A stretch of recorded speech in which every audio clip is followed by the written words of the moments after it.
Welcome to Small Biz Life, episode 36, Vacations. Yahoo!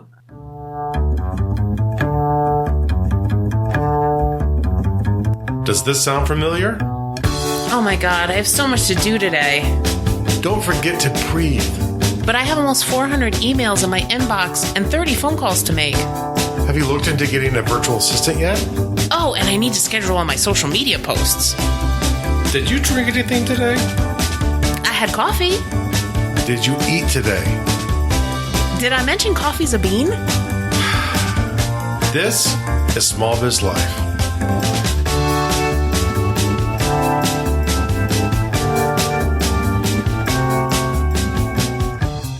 Welcome to Small Biz Life. This is episode 36, and today we're going to talk about how to get ready to go on vacation.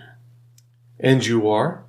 Oh, my name's Kristen Ingram. And I'm Jeffrey W. Ingram. And we are husband and wife who are actually getting ready to go on vacation as we record this. We are so excited that we're done. Okay, have a great week.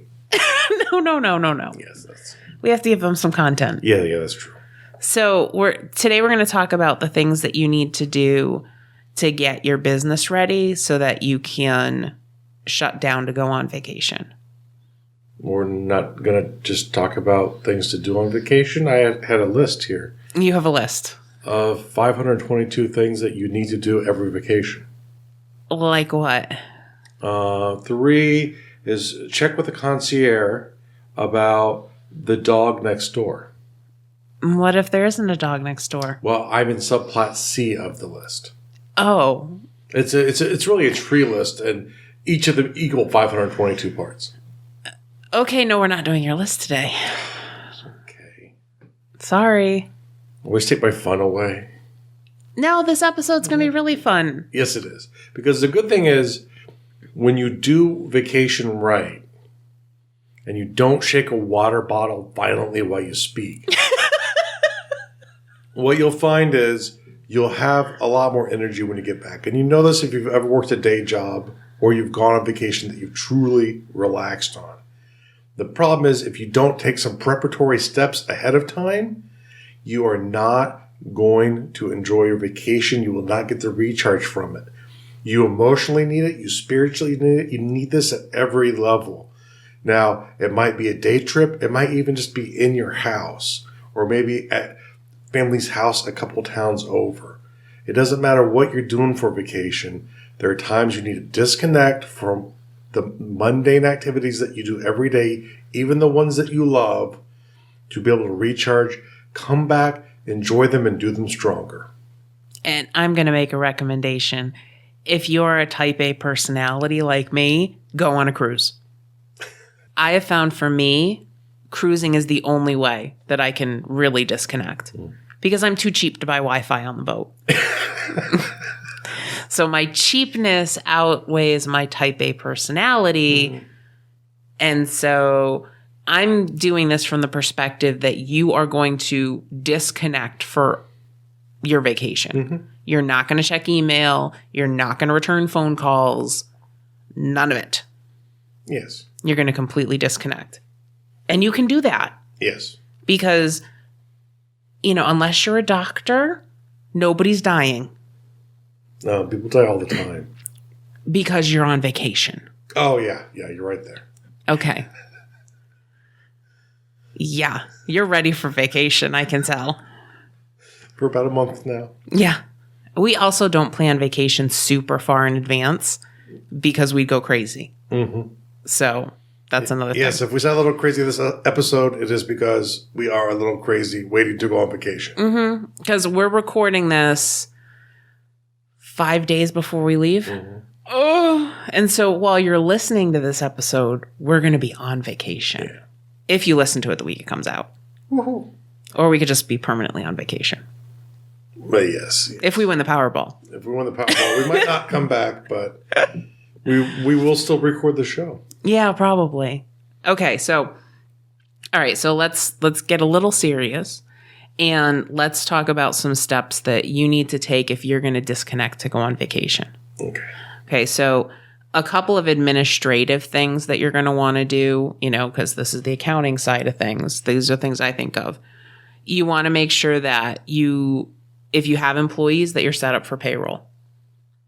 Either you call in the payroll in advance if all your employees typically work the same amount of hours every week, or you authorize someone to call in the payroll for you. Yeah. Once they get the hours. You want to make sure that you pay all your bills that are going to be due while you're gone. So especially credit cards, because the late payments will kill you. Yes. Between the late payment fee and then they'll raise your interest rate, and it's a whole big thing. So make sure, and you can, if you're going to be gone for a week or two, just schedule the payments out. Yeah. You don't even have to physically pay them before you go. Just make sure all the payments are scheduled to go out. And then make sure that you transfer funds for any automatic payments or your payroll or the bills that you scheduled. Make sure there's enough money in your account to pay for those. Because we have a lot of things that are set up on automatic payment. Yeah. So just make sure you've got the cash to do that. And here's a little bonus tip for all you people out there who have employees and are afraid to leave them in charge of your business. There is nothing wrong with setting up a business to where the business takes a vacation from this time to this time and this time to this time, and everyone's on vacation, depending on the type of business you do, obviously. But I know people who do this. It works very well for them. Their people usually get a little bit more vacation than they would normally. But whenever the family is gone, and not necessarily every time the business owner's out of town, but whenever they're on vacation, so are their employees. Yeah, and I work with a lot of small businesses that they do this. Depending on the type of business you have, that might dictate when you're available to take vacation. Yeah. I don't take vacation from January 1st until April 30th. So if you're a landscaper or you do anything in construction and you need to be working when the weather's good. When the weather's good, you're working. Right. So your vacation may be going to Florida in the winter. Yeah. So you've got to kind of make sure that you schedule these at a time that's appropriate for your business. And even if you're in IT, I wouldn't want to go on vacation before a big Windows release came out. Well, I mean, it depends on what you do in IT, but if you do computer repair and stuff like that. If you're doing computer repair and a new Windows update comes out, or what we call help desk type of support, obviously then if you are a software developer and there's a major release that happens June 1st, you're not planning a vacation for June 2nd. Right. So, just kind of think about things that kind of happen in your business and how the cyclical nature of your business, and if there are any external forces that you have to think about before you schedule a vacation. And if your vacation is so hectic, there is no time at which it is good to take a vacation. Ask yourself why you love it so much. Yeah, because you've really got to reevaluate your business at that point. Yeah. You have to be able to step away from it. So, all right. So the next thing, and we kind of talked about this a little bit, but be aware of any deadlines that may be coming up either while you're on vacation or right when you get back. Yeah. So, we typically take a vacation around the middle of May. Mm-hmm. And that's because, one, it's our anniversary. Yeah. So that's kind of nice. And two, the last deadline that I have before that is April 30th. And I don't really have another deadline until June 15th. Mm-hmm. So that middle of May, right after the semester ends is kind of a good time for us to take a break. Of course. So one thing that I like to do before we go on vacation is I like to contact my biggest clients. And I do this, usually a week or two before we go away, just to make sure that they don't have any issues, they don't have any questions, and to let them know that I'm going to be away. Mm-hmm. So I don't do this for all of my clients, but my major clients that I talk to on a regular basis, I do make sure that I do this. Or if you have clients who have a tendency to come to you and they've known something for a while, and all of a sudden they need you to rush to get something done for them because they've known it for a while, but they forgot to bring it to you until the last minute. Especially those kind of clients are ones that you want to follow up with. Right. Exactly. So I kind of go through my list and I say, okay, these are my clients that I talk to really often. I want to make sure that not only I check up on them to see that everything's okay and maybe build up a potential revenue source when I get back, but just to kind of give them that personal message that, hey, I'm going to be out of town. Yeah.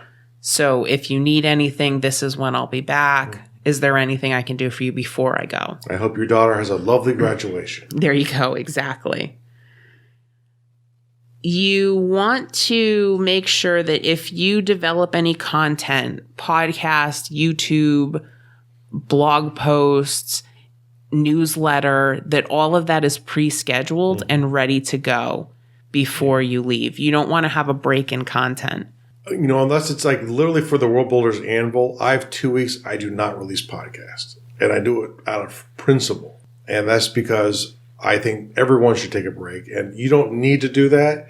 And I could record stuff because there's other times where I'm not here that stuff's recorded that gets played. But for me, there's those 2 weeks that I don't think content should be released for that show. So I don't do it. Is that Christmas and New Year? Christmas and New Year's 1 week.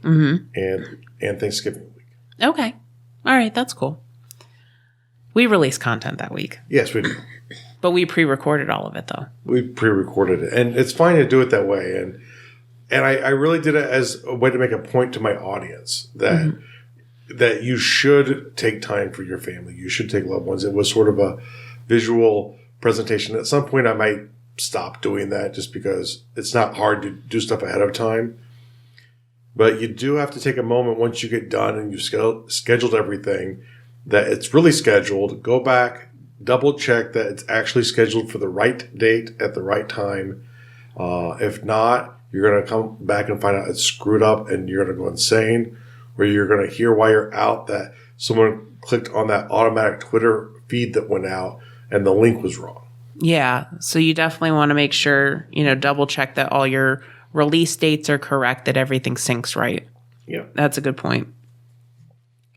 If you run any large social media pages, communities, groups, and your only admins are you and your spouse, and you're both going on vacation together, you may want to pick a couple of people in your community to serve as admins while you're gone, just so that, especially like if you have a closed group like we do, people can't join the group unless an admin adds them. Yeah. So it might be a good idea to just approach some really, some of the more active people in your group and say, hey, would you mind serving as an admin, for the 10 days that I'm gone? And if you have any groups that you don't have an admin for besides yourself, get one. We've definitely known people who've been locked out by Facebook either because of some miscommunication that Facebook thought they were a bad player, or maybe because of just some problem technically, and they couldn't put their content up there. So make sure that you have at least one additional person anyway. Yeah, that's really important. So if you don't have one and you're thinking about going on vacation, now's a good time to do it. It's a great time to do it. All right, so this is one thing that I think a lot of people forget about. If you're going international, make sure that your cell phone is on an international plan, or that you're going to keep it off the whole time you're gone. And by off, you have to turn off the data. If your phone is on and you're receiving email messages and Facebook and Twitter updates, you are using data internationally. If your phone plan does not cover that, or you don't get a SIM card from the country you're in to pay for it locally, you will pay for it when you get home. Yeah, so I think the best way to do that is to put your phone in airplane mode. Yeah. Airplane mode shuts off all the data, shuts off the phone, the phone portion, and shuts off your texts. Or do what we did last time we went on a big anniversary vacation and just shut the phones off the entire time. And I ended up having to buy a watch because we had no time mechanism outside of our phones. Yeah, and I would recommend taking your phone with you just in case. Yeah. So I know the last time we went on vacation, again, I said we like cruising. We went on a cruise a couple years ago to Bermuda. And we found out while we were on the ship that there was a train derailment and it was the line that we were supposed to take to go home. Yeah. So we ended up buying a little bit of data on the ship, and I used Vonage to make a phone call with my phone. I could have also emailed people to try to see what was going on, but that allowed me to use my phone to reach the outside world while we were on the cruise ship. And I don't know, it cost us like $7 or whatever to buy half an hour worth of data. And that was enough to take care of all of it. Yep. So I do recommend you taking them with you, especially like if you're flying or something, you know, you might need that access. You know, or, you know, if you're nationally, you know, you can just turn off the data. Don't get all of the updates. You know, that's the big thing. And be present with the people you're with in vacation, or there's no point of going on vacation. You could have just stayed at home. Yeah, and that's one thing is that if you're taking a road trip, if you're going somewhere in the U.S., turn off your Facebook notifications, turn off your Twitter notifications, turn off all your notifications. Yeah. You know, one thing I do is I just put my phone on Do Not Disturb. You know, so that way if I need to check something, if I need to use it as a GPS or something like that, I can. But, and the cool thing is that we're actually looking at this because we're going out of the country. If you have Verizon actually has a plan now that in the US and Canada and a couple other Caribbean countries, you can use your existing plan and it's like $3 a day. Yeah. To use your phone internationally. Because I went up to a conference a couple weeks ago, and that's exactly what happened. Was it was in Canada. So when I crossed over the border, my phone switched over, and then I started using theirs. Yeah, and it actually works in most of Europe too for $3 a day. Okay. So we can go back to Italy. Huzzah. Okay, so you're going to want to make sure you do that. One thing that I like to do is I like to create a to-do list for when I get home. And I know that sounds kind of crazy, but if I'm thinking about all the things that I need to do when I get home, I'm not going to have a good time. And so I know that, you know, there's certain things that I know I'm going to need to do when I get home. I've got to renew my CPA licenses. You know, there's a couple organizations I have to renew. If I have a list of all those before I leave, I'm going to feel more comfortable about leaving. Yeah. And another tip along that line is take a notebook with you and don't be afraid of if you think if there's something that you need to do, just write it down in a place that you know that you'll have it when you get back. Don't go into Nozbe and add it in or you're going to see a giant to-do list. That's a bad idea. It's a bad plan. You'll have a bad day. Right. So when we use Nozbe, what I do is the week before we leave, I create my to-do list of things I need to do that week. Yeah. And then the stuff I need to do when I get back, I just put in the inbox. And just have a notebook with you. And if you think of things along the way, just put it right into there. Another thing that you're going to want to do is make sure that you have really good notes for any projects that are in process. Yeah. And this is a big one for me specifically. The kind of work I work on, I'm sometimes very deeply into one portion of it. And even like from sometimes afternoon to next morning, I struggle to get back into it. So you add a week in there and you forget activities. Yeah, so that's really important. Make sure that you set up an away message on your voicemail and your email. A lot of people remember to do their email, but they don't remember to do their voicemail. So you're going to want to make sure that you do both. If you're worried about, you know, somebody like breaking into your office or something like that, just say that you're going to be out of the office. You don't have to say you're going on vacation. You know, you can kind of give the impression that you're still going to be around. You're just not in the office. Yeah, and remember, you've already talked to all of your important clients, so they know when you're coming back. Not everyone needs to know when you're coming back. Right, exactly. One thing that I like to do, and this is just kind of a me thing, you don't have to do this, but I like to clean out my inboxes because then I know that anything that's in there is email since I've gotten back. So typically what I'll do is early in the week, I'll clean out my inbox, and then early in the week before I leave. For this vacation, we're leaving on Friday. So on Monday before we leave, I'm going to clean out my inbox, and then I'm going to stay on top of it every day until we go. And a good sort of rule of thumb, especially for Gmail users or people who have their email hosted through Gmail, if you use Inbox, it's relatively easy to do that as you go anyway. It would be a good chance before you go on vacation to try it out. You know, what I'll typically do is emails I need to follow up on that I can't get to, I snooze. And so I'll snooze them to a time or a place to where I know I can follow up with them on, or I need to follow up with them on. And it'll pop them up like they're a new email, but it will say that they were snoozed. And so for me, I just find a great way to be able to deal with my emails much more efficiently. And I tend not to fall behind as much anymore. You know, the thing I want you to do is I want you to think about what goes on in your business and think about the things that might keep you from having a good time. And make sure that you either get those things done before you leave or you get them scheduled to get done after you get back. And remember, some of the things that we're neurotic about, you will not be neurotic about. You'll be neurotic about things that we aren't neurotic about. Or at least me. I'm pretty much not very neurotic. You're not neurotic about anything. I'm neurotic about not being neurotic. Oh. Yeah, well, that's true. Okay. And so this is one bonus. This is a bonus personal tip. Okay, so this is not something related to business, but this is something that has saved us a tremendous amount of money when we travel.